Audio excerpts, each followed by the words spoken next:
I'm 20 years old, and I was born with ectodermal dysplasia with clefting syndrome, or EEC.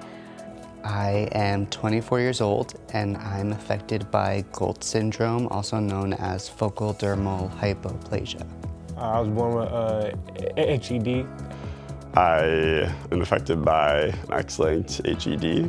I was diagnosed pretty soon after I was born. My family has been a part of the NFED pretty much since I was born. When I was born, I was put into the NICU.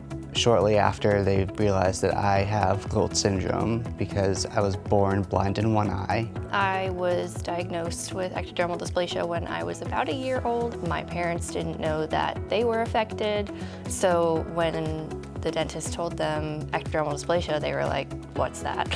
And obviously they went and Googled it and then were terrified. So that was kind of where the NFED came in. I believe it was my dentist who kind of first noticed that something was different with the teeth. And that led to, getting the genetic testing done. I had a good understanding of my condition when I was little, but now that I'm an adult, I'm in college and everything, really just being able to advocate for yourself as well. The transition from relying on my parents to say everything for me and making the decisions for me to making my own decisions and speaking for myself and learning for myself has been really empowering. My passion is, I love playing basketball. I tell my coach, I don't really sweat. I get hot pretty quickly. I just need a couple more water breaks than usual. And then they just totally understand me now. And I feel a lot better just going out there and just being myself. Family planning as well has definitely become more of a priority.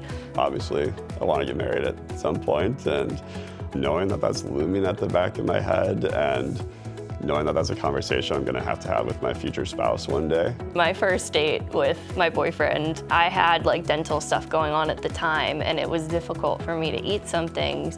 And I was like, I'm just gonna tell him because I would rather he know, and if he chooses to stick around, then great. Then if not, then I know he wasn't the one for me.